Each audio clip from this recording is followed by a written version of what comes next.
I guess the easiest way to get a clear view of where Bitcoin is going over the next 5 years is take a look at the last 5, right? The last 5, Bitcoin has been an outsider in the finance business, but coming closer and closer and closer.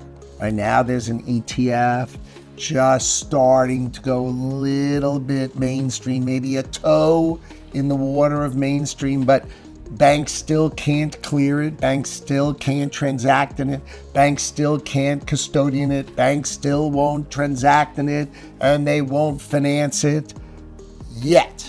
I think people misunderstand traditional financial service companies. They want to transact in Bitcoin. They want new asset classes to transact in. That's just a good thing, but they need the regulator to say it's okay. Right now, today, right? If a bank were to hold your Bitcoin, they would have to set aside their own money equal to that amount in sort of like in a jail.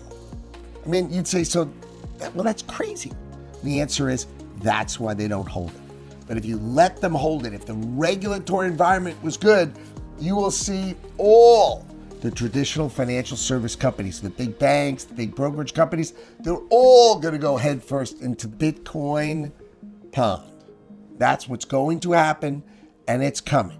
It's a slow, steady process, but eventually there's going to be a CFTC chair who says, you know what, Bitcoin is a financial asset, and we're going to treat it as such.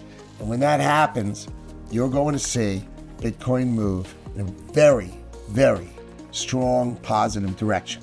So that's why I'm a fan of Bitcoin. It's going to go much higher. It always bounces around like any other financial asset, but ultimately over the next 5 years, as it gets invited into this party, up we go.